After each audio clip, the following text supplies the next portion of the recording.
Hello and welcome to Synchronicity Talk Radio for your mind, body, and soul. I'm your host, Marie Benard, and this is CITR 101.9 FM in Vancouver, or you might also be listening on CFBX in Kamloops, CFIS in Prince George, or online at CITR.ca, CosmicDimensions.com, EmpowerRadio.com, or on the Co-Creator Network. Today's guest is Thomas M. Sterner. He is the author of The Practicing Mind, Developing Focus and Discipline in Your Life. Master any skill or challenge by learning to love the process. Welcome to the show, Thomas. Hi, Marie. Thanks for having me. Thank you. So you've developed a lot of discipline. Tell us about what, first of all, made you decide to write this book. I think that the book actually was the end of a journey for me. When I was younger, I was a very inspired child. I was very right-brained. And I had a lot of ideas, whether it was playing music or art. But the problem that I had was that I was extremely undisciplined, and because of that, I always kind of seemed to change directions. I never stayed with anything very long. And I think what helped me in the long run with that was that I was very aware that I had that pattern of doing that, and it upset me to a point when I got, I guess, in my high school years, I began to feel like I had no power because I saw myself constantly giving up on tasks that I had chosen myself. And I felt like if I can't complete a task that or some kind of a challenge, whether it's learning a musical instrument that I myself wanted to do, it wasn't like a term paper somebody said I had to write. This was something that I chose. It was important to me. I was enthusiastic about it and inspired and all that. And then I just would drop it.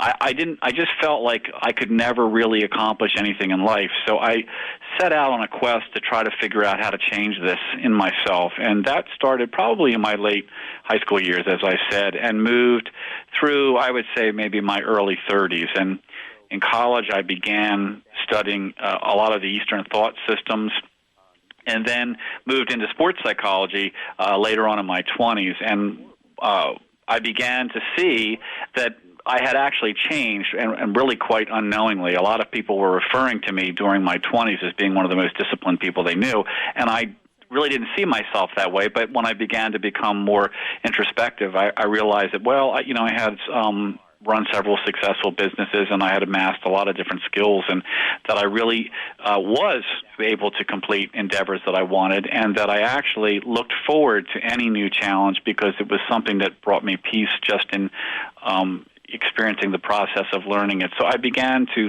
feel like I needed to quantify this and write it down and try to figure out exactly how I had gotten from where I started to where I was. And that's really where the book started.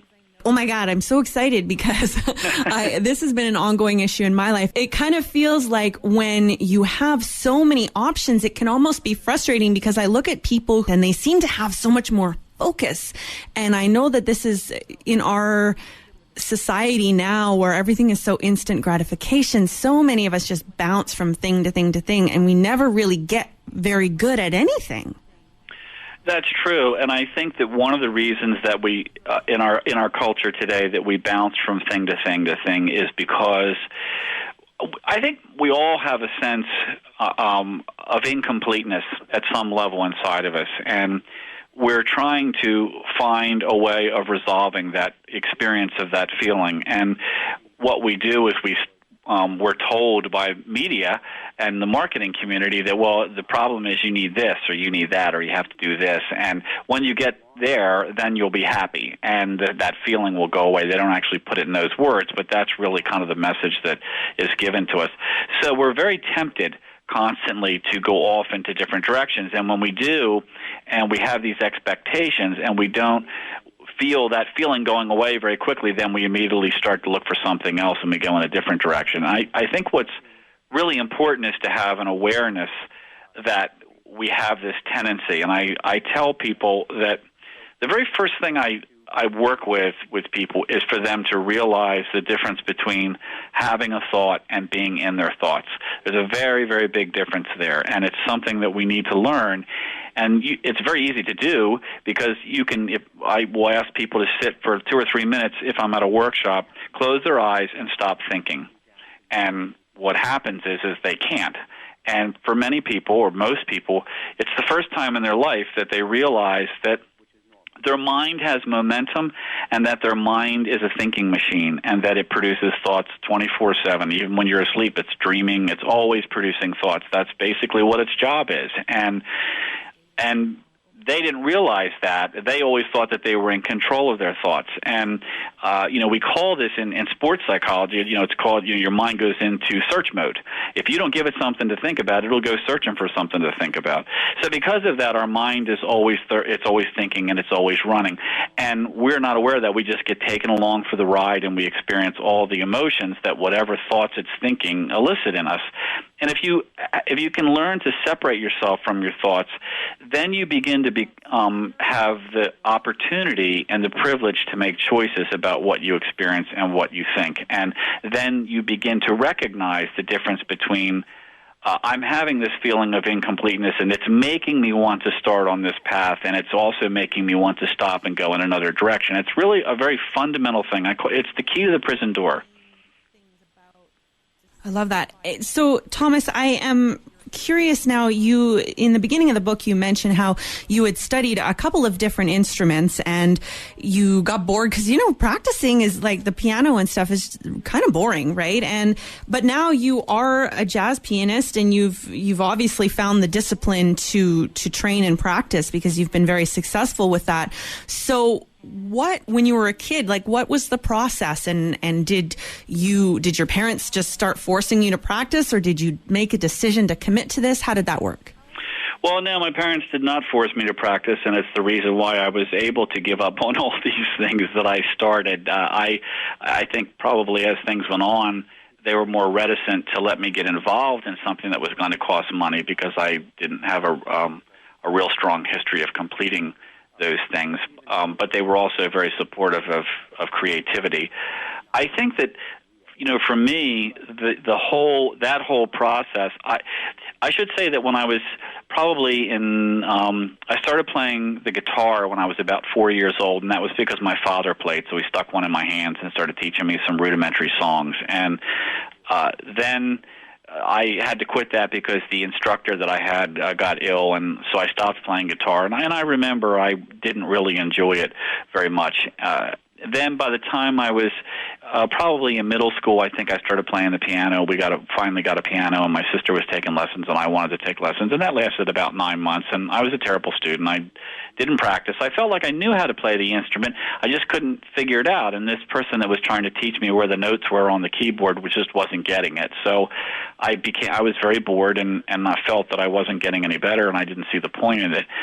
And then I guess it was later in my life, probably 17, 18 years old, was when I felt like I had this musical ability inside of me. I felt like I had this music inside of me, and it wasn't coming out because I didn't have the mechanical skills to do it.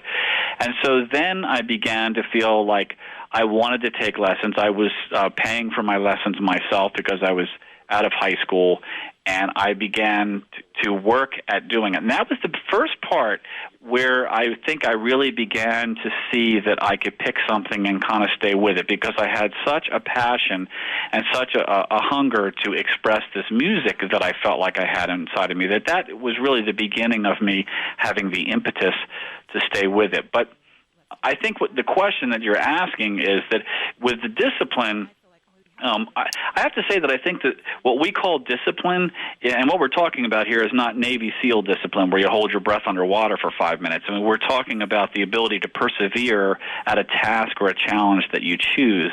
And that word, discipline, is a label that we put on the experience of being able to persevere at something. And if you change the experience of persevering from something that feels like you're fighting against it to something that you want to do, all of a sudden, I'm not sure we would still call that discipline, because we always equate discipline with forcing yourself through an experience that you don't really feel like participating in, even though the process is the same. And that's what began to change in me, was the fact that I looked forward to practicing because I started to let go of this point out in the future that I felt like I was going to get to, and start to enjoy the experience of expanding musically every time I sat at the instrument.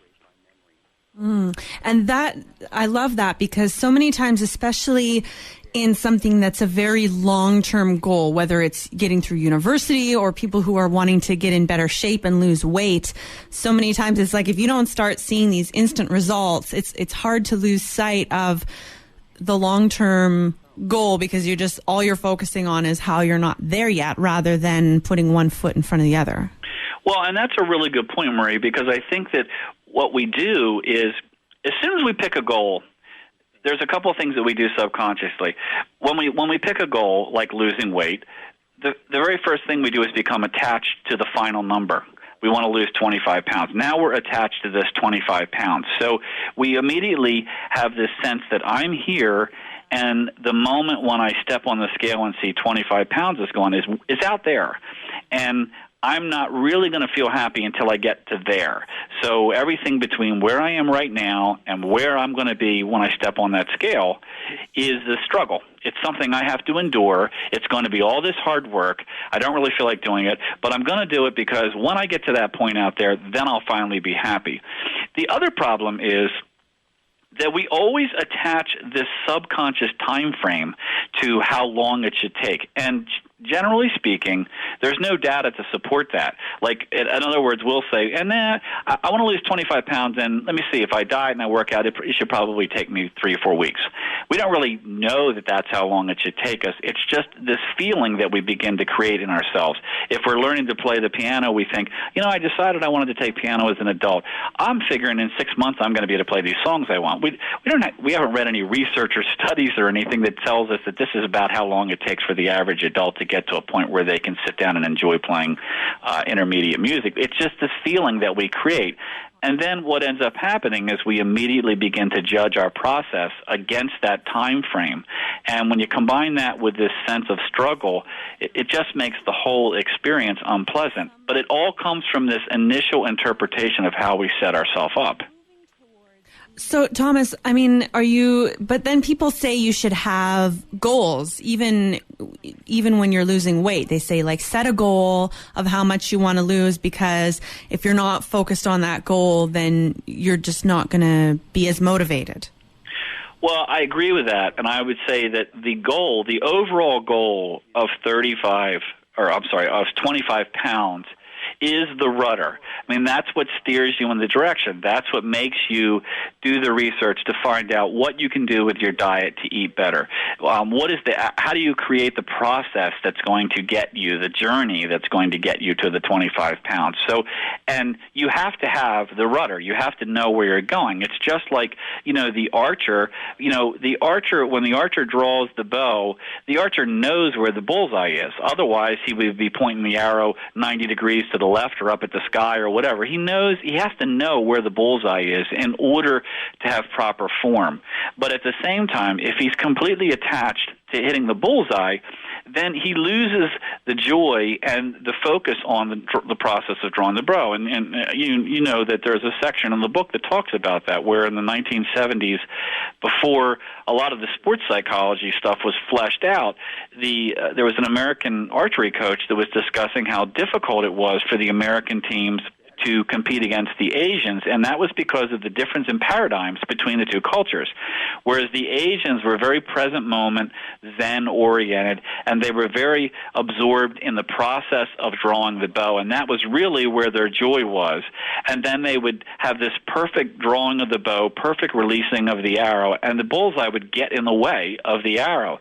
The Americans were very attached to getting bullseyes, and drawing the bow and letting the arrow go was something they had to go through to so that they could see that they got a bullseye. And so because of that, their as they would say, their form was imperfect. Their energy was imperfect. Their work was imperfect because they were so attached to this arrow going in the bullseye, and so they were easily disappointed and frustrated. That energy would go into the next time they drew the bow.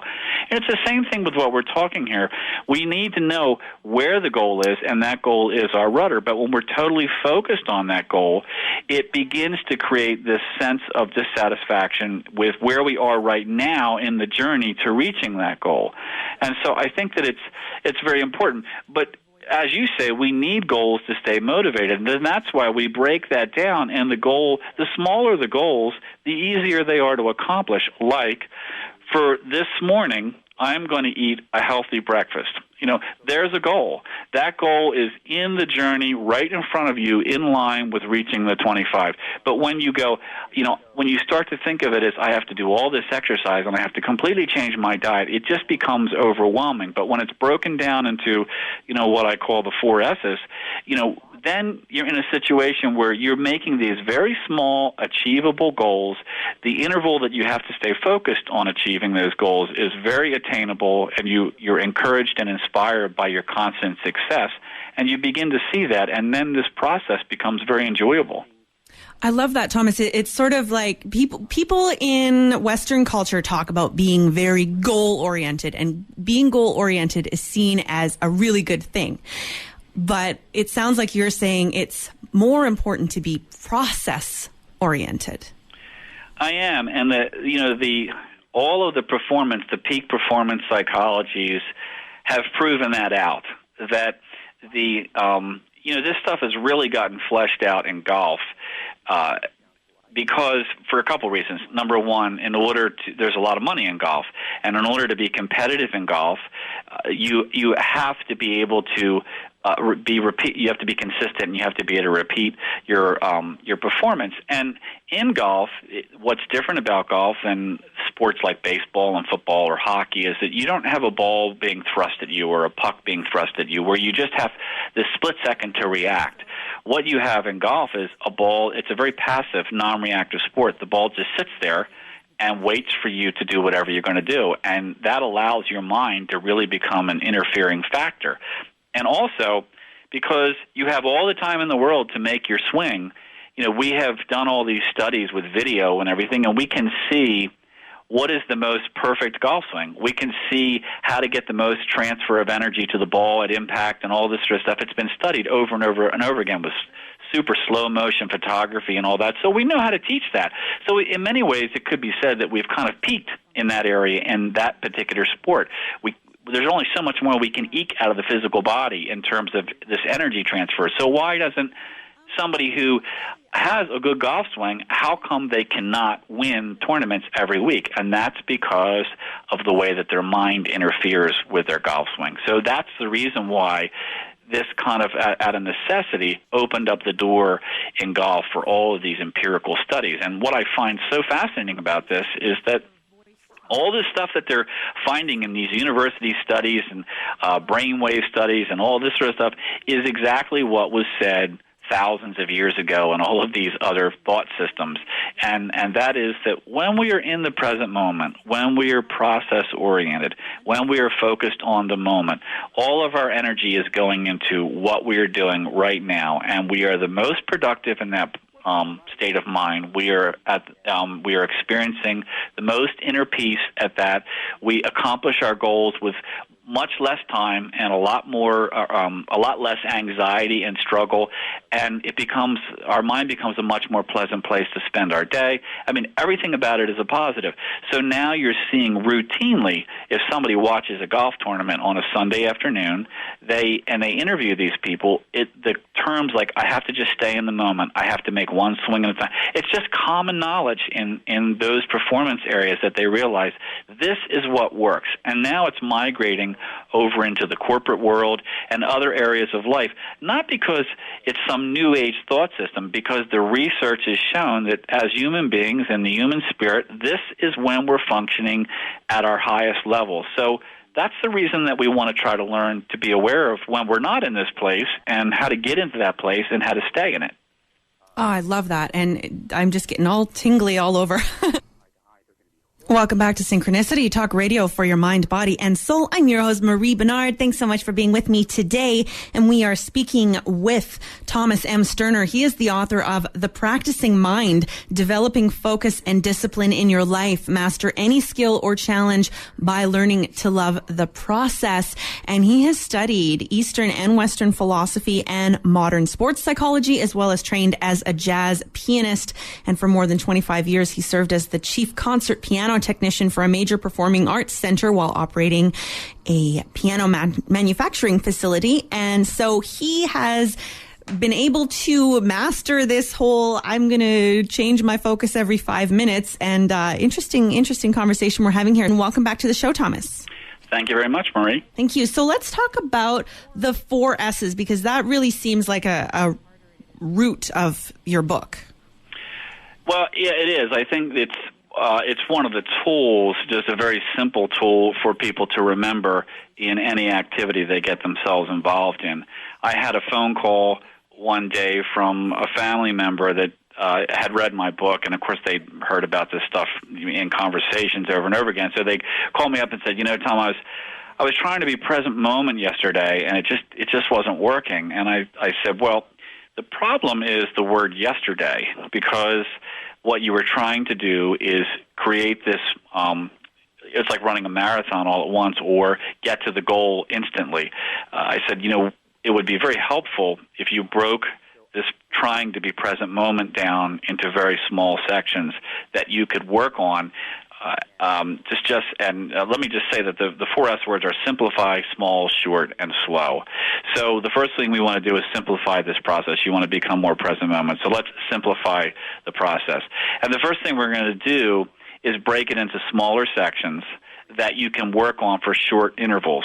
And the reason for that is because it's much easier to stay focused when you do that.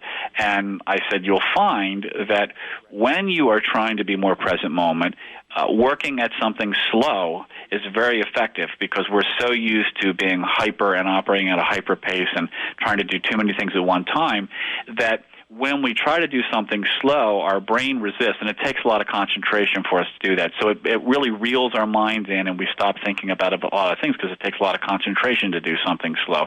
That's why you see things like Tai Chi, where they're doing these motions that when you look at them, they don't look all that complicated, but they're very difficult to do in a very slow motion fashion. So what I said was, how about being present moment when you brush your teeth? And when you do that, you'll find that in the process of brushing your teeth, to try to really pay attention when you're brushing your teeth, that's a very small amount of time.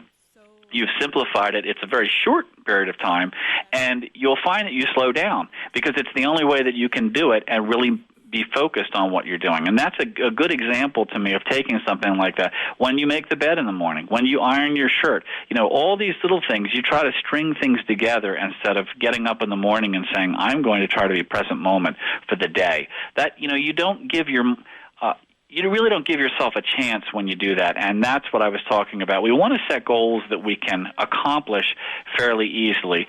And also, I would say, if you were using that particular example where you wanted to be more present moment, I would start out by working in intervals. In other words, I would say, I want to try to be present moment in the first hour of today. And then I'm just going to let things go, and then maybe I'll do an hour in the afternoon. Because when you try to do this thing all day long, what you do is you set yourself up for a goal that is really impossible to reach, and that makes you begin to doubt your ability to reach the goal in any fashion at all. So I got to say, Thomas, you can stay present moment focused for an hour? Because I sure can't. It depends on what I'm doing. And I have to say, I have to reread the book, and I try to walk the talk. But what I have learned is I've had so much success with all of this stuff, and it's helped me in so many different ways. I mean, I realize that, we're talking about developing a skill here, and most people, most of your listeners are going to think, well, a skill is like learning to play tennis.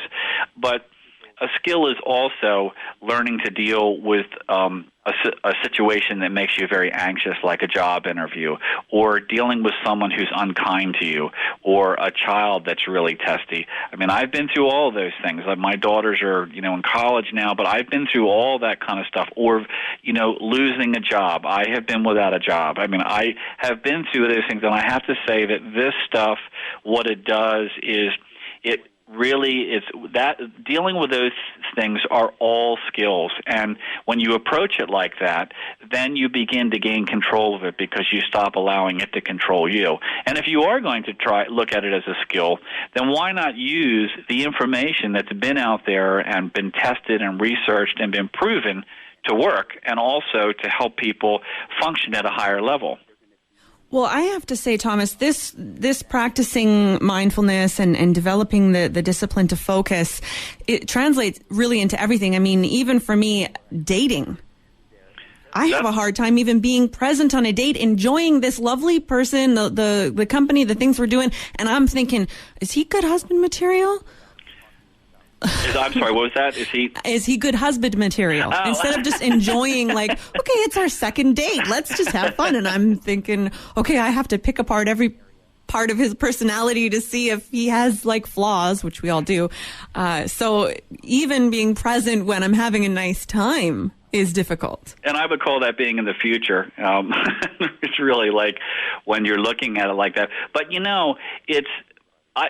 what I find interesting about that, Marie, is that people say, well, why aren't we just in the present anyway? I mean, why don't we just function in the present?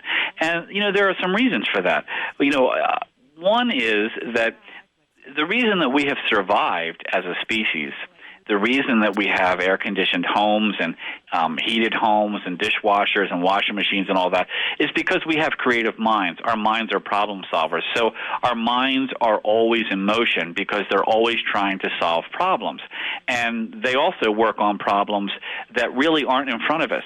And that's a problem that what you're just were describing there that is really not in front of you at that moment. But your mind is aware of it and saying, well, look, you just sit here and have dinner, and I'll go out and start thinking about looking at this peripherally and seeing how this person measures up for my life.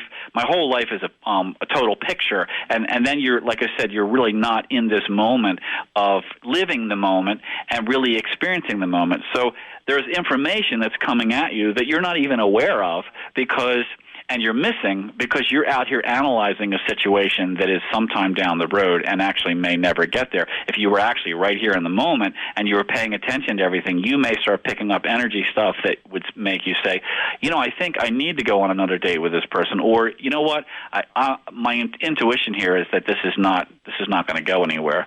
But the other reason is that we have trouble being in the present moment is that we forget how quickly our culture moves. And an analogy that I use is, like if you go back 100 years ago, people rode horses, and if you had to go into town and get some supplies, you just kind of clopped along on your horse. If the town was 10 miles away, it was basically an all-day affair. And that was okay because that felt normal at that time.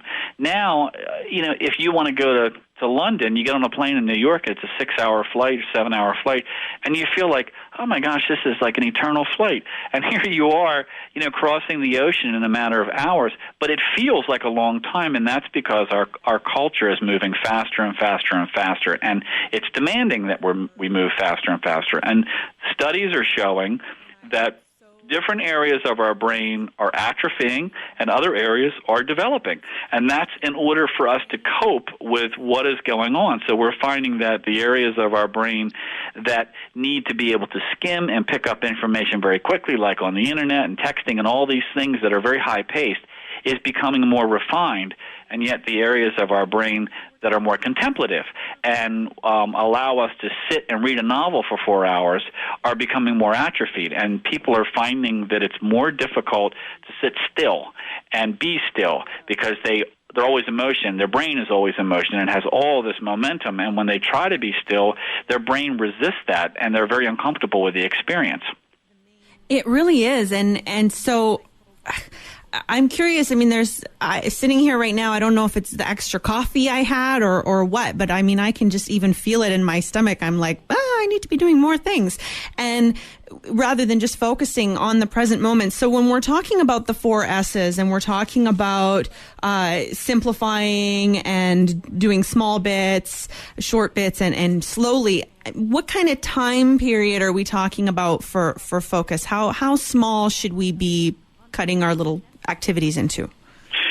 Well, that, I guess, is somewhat individual, there's probably some experimenting that goes in that because everybody is going to be at a different level just by nature. I mean, some people are going to be able to work at a slower pace and be more focused based on their personality and what they have going on in their life. I mean, I have seen during my life, there are times where it's quite easy for me to be present moment, and when I'm under a lot of pressure, it's much more difficult because, as I said, my mind is going, I got to do this, I got to do that, I got to solve this, I got to solve that, and it really does not want to just sit still.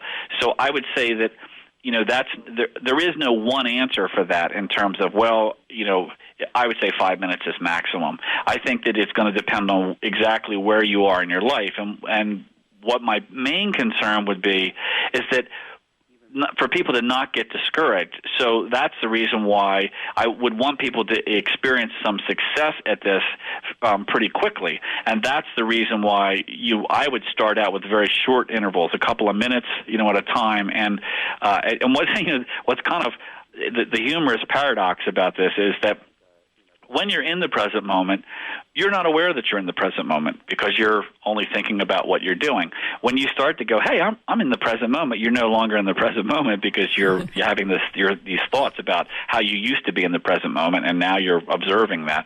So it's really interesting to me. When you're in the present moment, and everybody has experienced this, whether they're watching a movie and they lose track of time, whether they're really engaged in a conversation, or they're playing a video game that they really like, or they're doing some activity that they're very passionate about, whether it's painting or playing a musical instrument, they really lose track of time, and they lose track of the fact that they're not thinking of anything else because their mind is totally absorbed in the one thing that they're doing.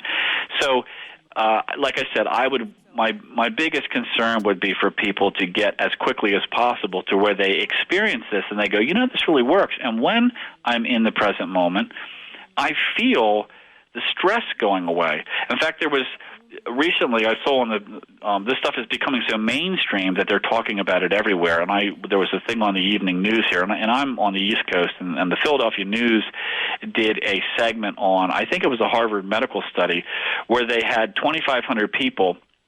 And they said they set them up to get pinged randomly during the day.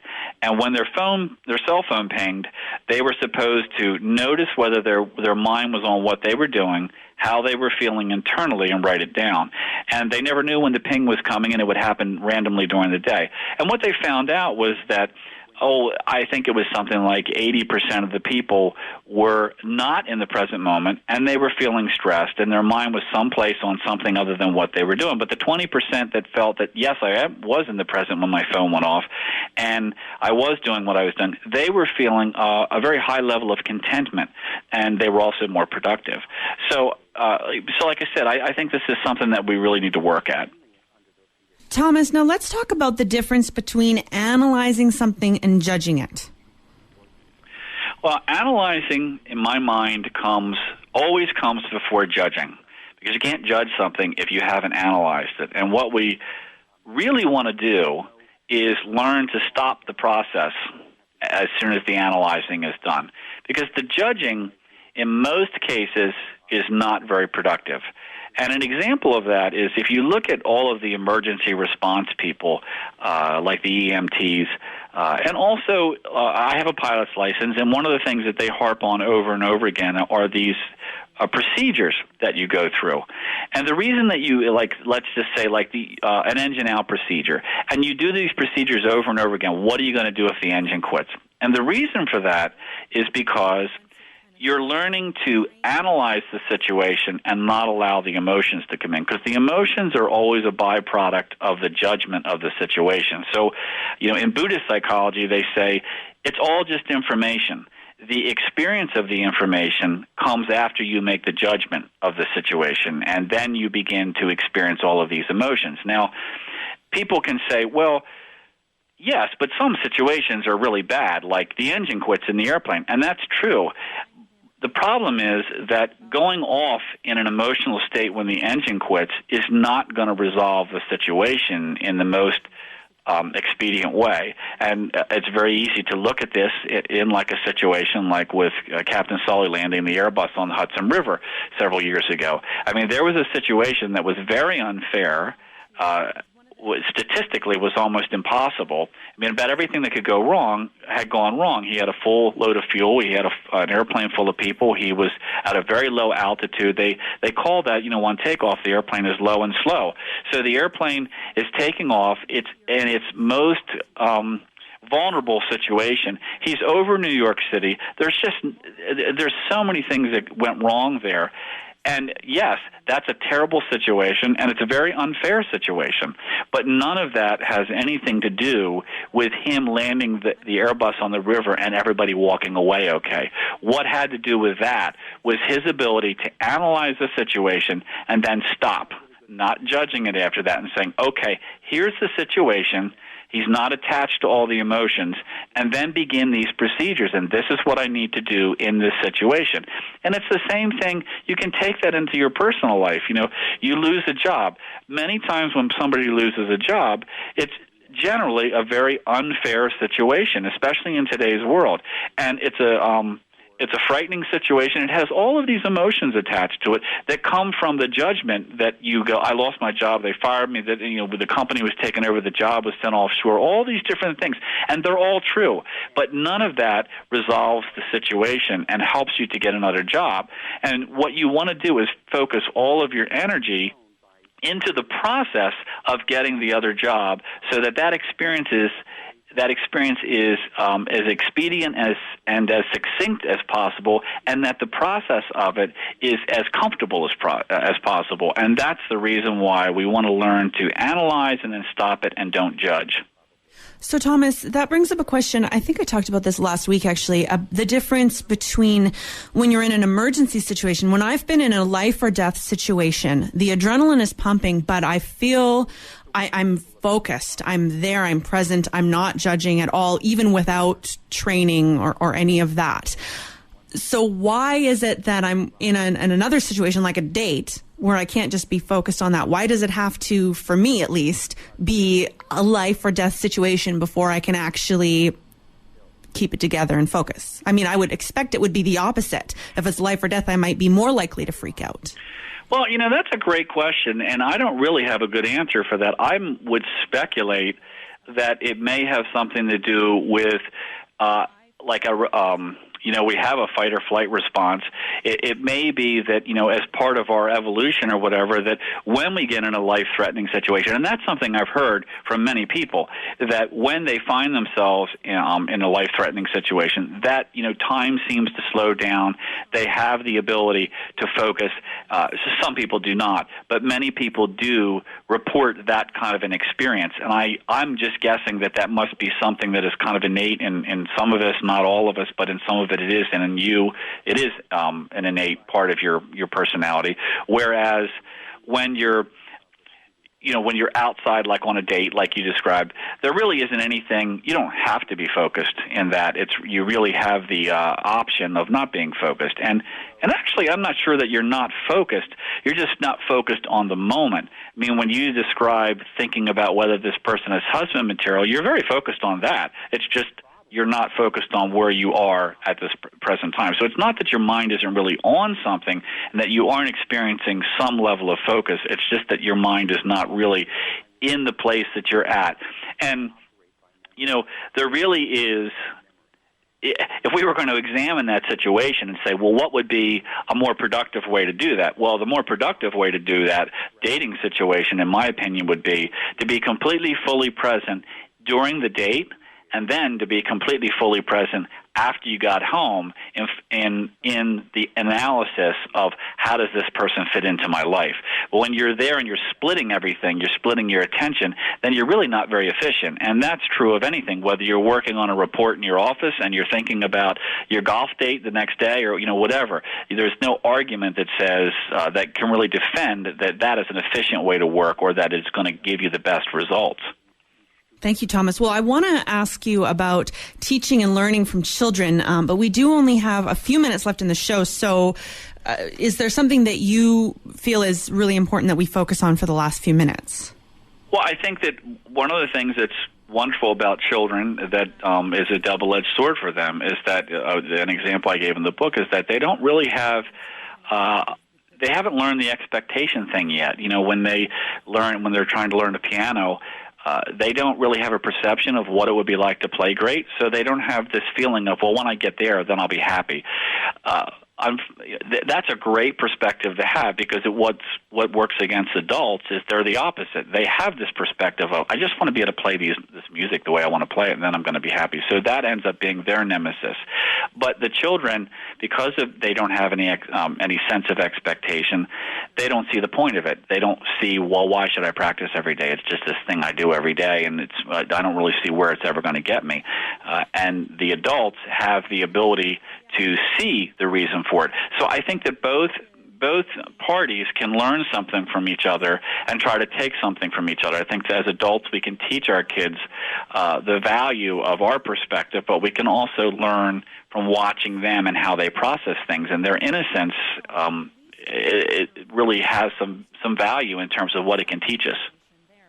Thank you. And so now my question about kids these days, you were talking about earlier about how getting lost in a book and all of that, and now we feel uncomfortable these days because we're so plugged in and we're so overstimulated. And I remember when I was a kid, I used to be able to get lost in a book to the point of when lunchtime was over and my teacher is like yelling for me to come back, I literally didn't hear her. And now for me to sit down for an hour and read a book, unless it's amazing, I'm extremely uncomfortable to just sit there. So children these days, I mean, aren't they even more overstimulated than adults? Absolutely. And that is just such a great point. There's a book out by Nicholas Carr called The Shallows, and it's about what the internet is doing to our brains. And that's your story is exactly what he described. He said he used to be a voracious reader. Now he sits down, and this is when he began studying all this. He sits down and he said, 15 minutes into reading his novel, he said, I started thinking, I need to go check my email. He said, he started to notice that he just could not sit still, where he used to be able to do it for hours. And I think that your point is really very important, that we have to pay attention to this, because this is where, he was saying that, the research is showing that we're losing our ability to be contemplative because we don't practice contemplation, such as reading. So we really this needs to be part of the educational system. We need to be teaching kids to be in the present, what that feels like to be in the present, what it feels like to not be in the present, what are the things that drag us out.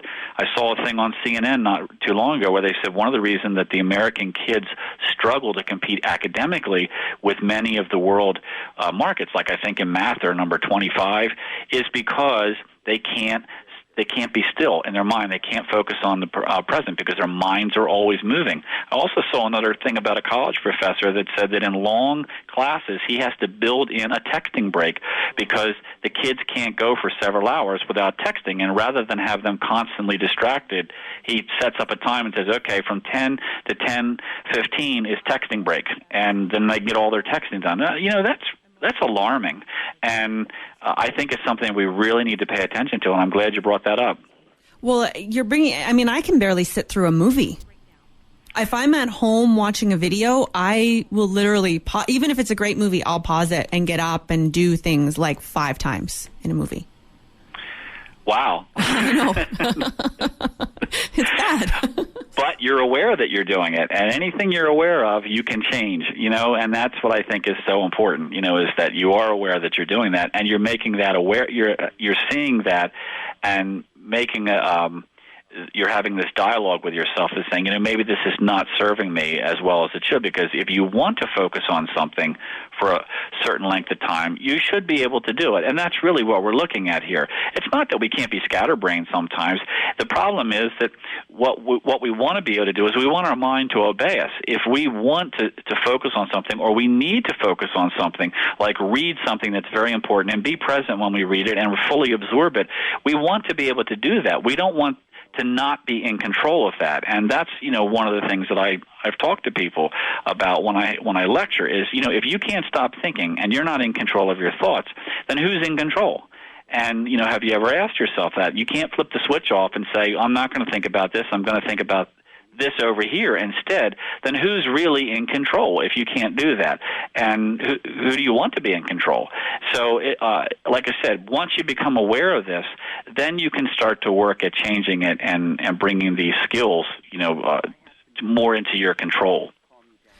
Well, thank you so much, Thomas. It's getting to be that time to start wrapping up the show. And so I'm wondering if there's a one point you feel people need to take with them today, or one small step that they can take to start making a real difference in being more present and focused in their lives?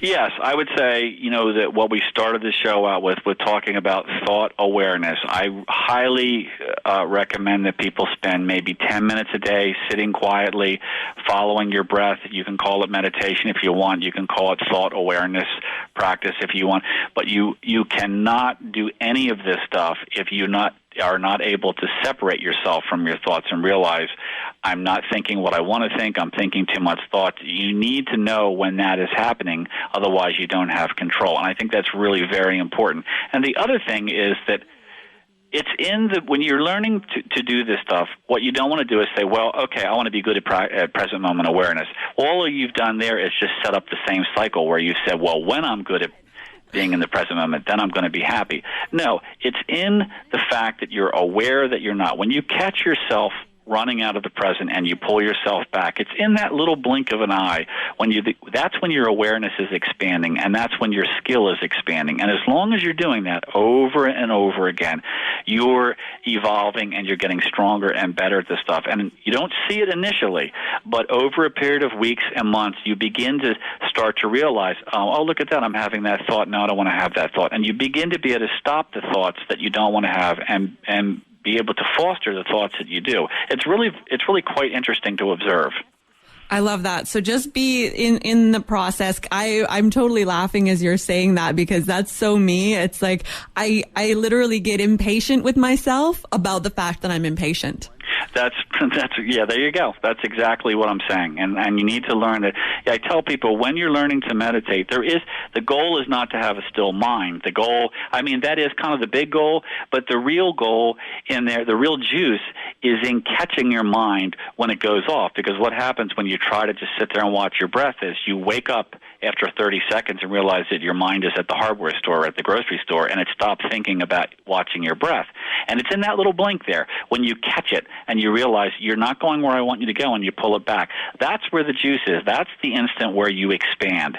And like I said, it's just the repetitive process of doing that. You get better and better and better at it, and you learn, and as you do that, then you begin to gain real self-power. Wonderful. Well, thank you so much, Thomas, for being on the show today. Where can people get in touch with you? They can get in touch with me on thepracticingmind.com. They can email me directly on the site.